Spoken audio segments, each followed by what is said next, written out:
把我的錢還來！哎呀，我打人了！你有大他是吧？你有大他是吧？你打！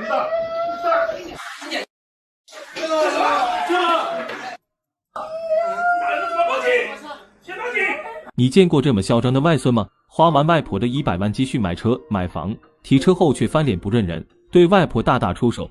然而這已經不是外孫第一次對外婆動手了。據老人介紹，1年前他在小區门口攔住外孫寶馬車讓他還錢時，外孫一巴掌就把他甩翻在地。那麼祖孫之間到底發生了什麼？為何外孫要粗暴對待疼愛自己的外婆？眼前這位老人叫石美玲，已然80多歲高齡。她告訴記者，自己的小女兒遠嫁台灣，很少見面，身邊只有大女兒黃美娟和大外孫黃濤。就在去年，黃濤以籌備婚禮為由，向她借了近100萬買房買車，並寫下借款協議，承諾將來給外婆養老，還保證如果沒履行，外婆可以拿着借条到法院起訴他。7、80萬都蓋着他，我沒有錢了，還有我爸爸死還拿着5萬塊錢的夫妻費，我老頭子死也拿着5萬塊錢。然而房子剛落戶，黃濤就毫不猶豫地把外婆和外公趕出家門。更過分的是，他還沒半點悔意。回憶當天的事情，石美玲和老伴準備去新房住1晚，大概9點多，黃濤從外面回來，也沒說同不同意，直接就把他們東西丟到了外面。丢了以後就搶起我頭。當時把你趕出來動手了嗎？打人了嗎？打的人，打了老伴，就打了他老婆一個杯子，就砸了他老婆頭。石美玲的想法也很簡單，再多的錢還不如親情可靠，她終究要靠女兒靠外孫養老，於是她才會把錢借給黃濤。可沒想到背叛來得如此突然，一氣之下，石美玲拿着借條到法院起訴黃濤，而法院也是判決黃濤還錢，並凍結他名下財產。本來事情到這裡已經算結束了，然而黃濤卻耍起了心眼，他又寫下一份承諾書，稱只要把房子出售，就立即歸還26萬欠款。因為感念親情血脈，石美玲一時心軟，就去法院申請解凍。沒想到房子一賣，黃濤就把錢轉走了。解放以後，他們就把錢就轉走，當時還騙我。黃濤為了欺騙外婆，可謂使盡手段，不道德行為讓人難以置信。那麼作為母親的黃美娟為何不出來管一管呢？提到這個女兒，石美玲老人滿心怨氣。她表示，當初她把近100萬的積蓄給女兒保管，可女兒不經她同意就把錢給了黃濤。剛到母親住所的女兒聽到了母親的指責，但她並未多說什麼，反而愧疚地低下了頭，並表示她會幫母親追回欠款。可眼下石美玲表示不敢再相信她。不相信他的，我還相信他，那麼多錢都泡湯了，我還相信他，我命都我丟了。既然女兒不可靠，石美玲決定親自去找黃濤。如今黃濤35歲，一事無成。石美玲曾多次拿錢給黃濤創業，不過都以失敗告終。如今她在岳父的工廠打工。隨後他們來到了黃濤工作的地方，走進辦公室，他們見到了黃濤。石美玲依舊叫黃濤還錢，而黃濤卻極為反感，甚至動起手來。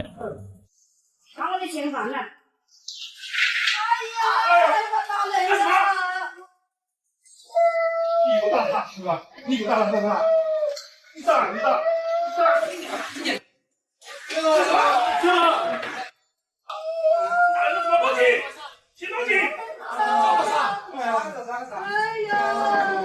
黄濤見外婆外公倒在地上，竟然沒有絲毫收斂，囂張的態度直接激怒了在一邊的調解員。最後調解員選擇報警，很快警察立刻趕到現場，黃濤被帶進了派出所，2位老人被送進了醫院。然而進了派出所的黃濤還是一副不以為然的樣子，甚至把責任都推到了外婆身上。說病在你老，你就可以倚老賣老，你就可以你老。在一邊的母親王美娟瞬間被兒子的言辭給激怒了，她指責黃濤不孝，不懂得感恩，自己怎麼長這麼大的都不知道。可面對母親的指責，黃濤依然頂起嘴來，態度沒有絲毫改變，住着外婆買的房子，還把外婆趕出家門，還幾次對外婆動手。黃濤如此沒良心，背後到底有何原因呢？我直接回去就看到他跟那個老頭子睡在我床上，我可能他那個老頭子跟我非亲非故，80多歲了，萬一在我家有個什麼三長兩短，這個責任誰負？到時候還不是我來負，我來背一個黑鍋。所以我叫他們先走，你走不要睡了，我跟那個老头子走，然後那个我外婆就跟他一起，黄濤告訴調解員，外婆現在的老伴姚文遠並非他的親外公，對一個突然出現在家裡的陌生人，他很是反感。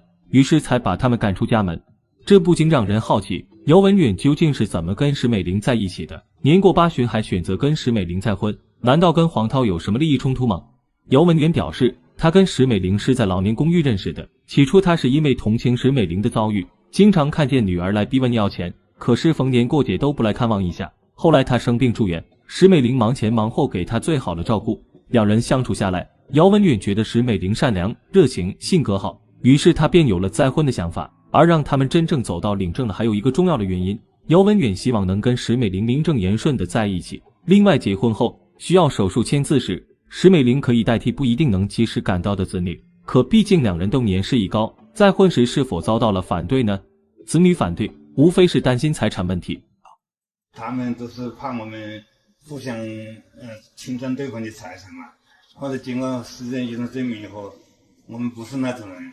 我們還是確實是真心相愛的，所以他們也就慢慢理解了。姚文遠把名下的財產給了兒子後，子女的顧慮也隨之消失。他有退休工資可以自給自足，子女也就慢慢理解了。但是只有黃濤不理解，這個不孝之子他就不會理解我們的心情，他只管自己吃喝玩樂，管自己享受。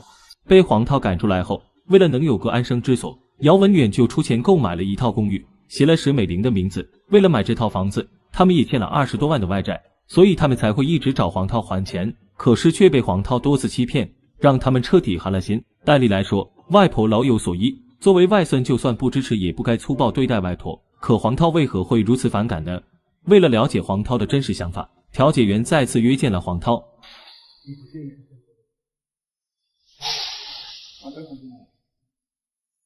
黃濤表示，只要外婆不把姚文遠帶到他居住地方，是否再婚與他毫無關係。既然不介意外婆再婚，可為何關係還會決裂呢？黃濤認為，這一切都出在母親黃美娟身上，外婆是受黃美娟的指使才起訴他的。這所有的事情都是他女兒叫他做什麼他就做什麼，包括连買房子也是他叫他做什麼，包括起訴我也是他女兒叫他做什麼他做什么。所以說，問題的話根本不在我愛我。黃濤表示，母親黃美娟這麼做的目的就是為討好他，讓他接受自己再婚的對象，可黃濤就是不願意。他等於說想做這些事情，想讓我接受他，他找的那個老公，他找的那個男的，我就不同意，所以他就不幹了。原來黃濤的父母已經離婚9年，在黃濤眼裡，父母離婚錯在母親，所以母親給他買車買房是在彌補過失。可不管黃濤對母親有什麼成見，也不應該把仇恨轉嫁到外婆身上。最後黃濤承認他確實用外婆的錢買車買房，但只有43萬，所謂將近100萬都是母親以他的名義要的，實際上並未用在他身上。那麼事實是否真是如此呢？聽到兒子的指責，王美娟走了過來。他後來這個為什麼他跟我翻臉呢？他是這樣的，因為這個東京金灣這個房子是他跟他前妻結婚用的房子。現在找這個老婆呢也是2婚，他老婆也是2婚，他也是2婚。他說是我離婚的房子不肯住，他要另外買房子。我就說你另外買房子，我就怎麼我都没錢了，因為我把你外婆的錢全部用光了，你也知道，我說全部沒有了，我說沒有錢了，就是因为這個事他就恨耿耿於懷。王美娟認為黃濤是在用她和前夫的不幸婚姻來為自己的不孝開脫，母子倆一直爭論個不停。調解員建議雙方冷靜思考後再做協商。回到家之後，王美娟卻說，黃濤之所以這樣，都是因為從小太寵溺他了，而作為父親又整日打牌不顧家，直到夫妻倆感情出現裂痕，前夫對兒子也是疏於管教，黃美娟把責任都推給前夫。而另一邊，黃濤的父親也把責任推到了黃美娟身上。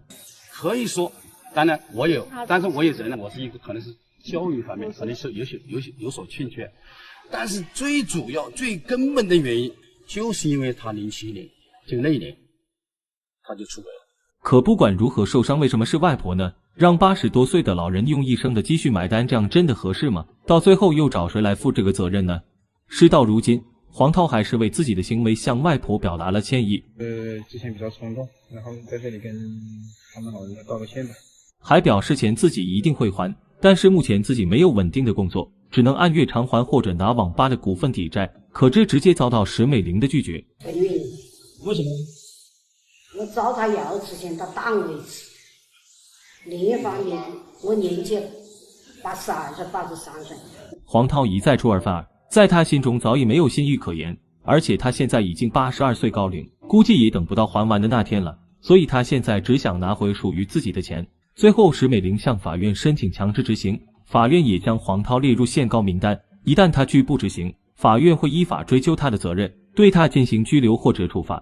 法律的判決就是一種警示，親人之間沒有所謂的理所應當，更沒有誰應該對誰好。不可否認，家庭教育的缺失使黃濤走向邪路，但這並不能成為他不道德和不孝的理由，也不要把自己的錯誤歸結到別人身上，那是極其沒有坦蕩的表現。